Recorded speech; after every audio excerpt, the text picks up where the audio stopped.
Olá! Hoje a gente vai mergulhar numa ideia muito poderosa, usando uma história super antiga como se fosse um mapa. E aqui não importa a crença, tá? A ideia é que aquele nosso pior momento, sabe? Aquele beco sem saída, onde parece que tudo já era, pode ser, por mais estranho que pareça, o lugar exato onde a verdadeira transformação começa.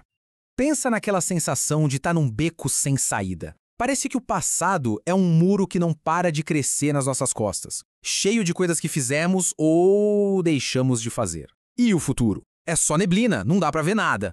É um lugar de solidão, de escuridão, e é exatamente aí que a nossa análise de hoje vai começar. Então, a gente vai usar a história de Jacó não como um mito distante, mas como um mapa mesmo, bem prático. Um tipo de guia para entender essa jornada que sai do desespero total e chega numa transformação pessoal muito, muito profunda. E o ponto de partida aqui é fundamental.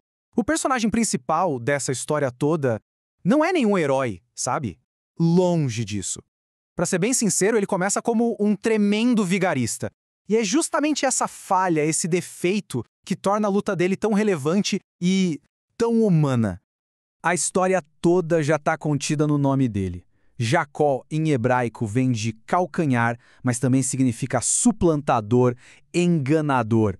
Ele nasceu, literalmente, agarrado no calcanhar do irmão gêmeo, como se já quisesse passar a perna nele desde o primeiro segundo de vida. Toda a identidade dele foi construída em cima dessa astúcia, dessa manipulação. E agora, depois de uma vida inteira de esperteza, de levar vantagem, bom, o passado está vindo cobrar a conta. Vamos ver direitinho como as ações dele o levaram para essa crise que ele está prestes a enfrentar. 20 anos atrás, ele enganou o próprio pai, que já estava cego só para roubar a benção que era do irmão Esaú. Daí ele teve que fugir e, mesmo longe, continuou usando de artimanhas para enriquecer. Agora ele está tentando voltar para casa, mas o medo de encarar as consequências é paralisante. E aí, no meio do caminho de volta, ele recebe uma notícia. Uma informação simples, mas que transforma toda aquela ansiedade que estava na cabeça dele em um pavor real, concreto, imediato. O passado deixou de ser uma lembrança e virou uma força vindo na direção dele.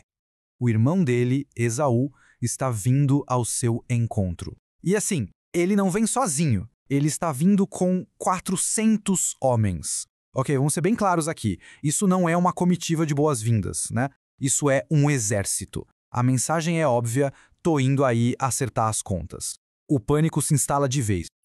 Em puro desespero, ele começa a agir. Primeiro, divide tudo que tem em 2 grupos. Uma tática de sobrevivência, né? Se um for atacado, quem sabe o outro escapa. Depois, no meio da noite, ele acorda todo mundo, a família, os servos, e manda todo mundo atravessar o rio Jaboque.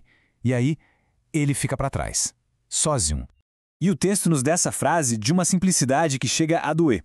Depois de toda aquela correria, o que sobra é o silêncio e a solidão. Alguns comentaristas chamam esse momento de esvaziamento.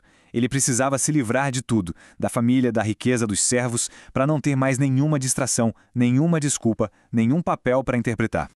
Só que essa solidão não era o fim da crise. Pelo contrário, era só a preparação do palco para o ato principal. Ali, na escuridão, isolado de tudo e de todos, Jacó está prestes a entrar na luta mais importante da vida dele.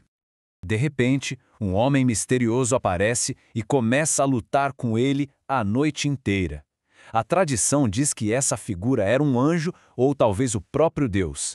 E essa luta física, desesperada, é a coisa mais honesta que Jacó já fez na vida. Ele, que sempre agiu por trás dos panos, pela primeira vez está num confronto aberto. E essa luta é a guerra que acontecia dentro dele.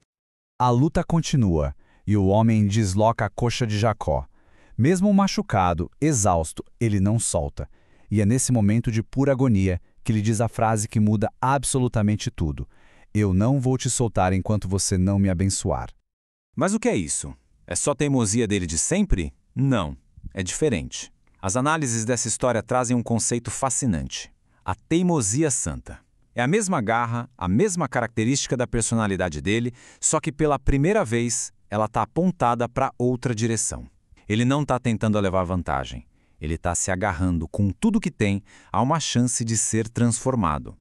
A grande diferença é o alvo dessa teimosia. Antes, ele usava essa força para o próprio ganho, para manipular. Agora, no fundo do poço, ele a usa para se recusar a sair daquele encontro do mesmo jeito que entrou. Pela primeira vez na vida, o mestre da fuga decide parar de correr.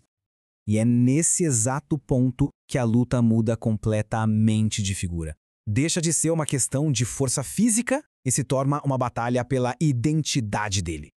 O ser misterioso faz uma pergunta que parece até meio estranha no meio de uma briga. Qual é o teu nome? Mas olha, a pergunta não quer saber uma informação, ela exige uma confissão.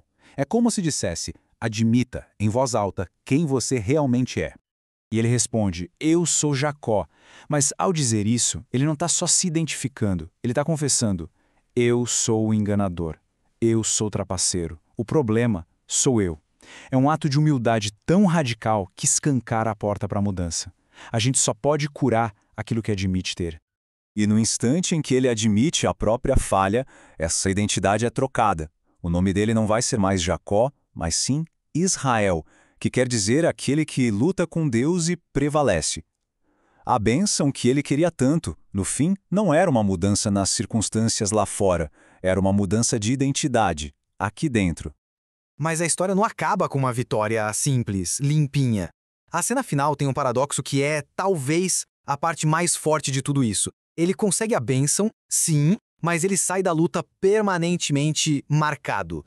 O sol nasce, a noite de terror acaba, a bênção foi dada, ele sobreviveu. Mas a articulação da coxa dele foi deslocada para sempre. Ele não sai dali saltitando de alegria, ele sai mancando.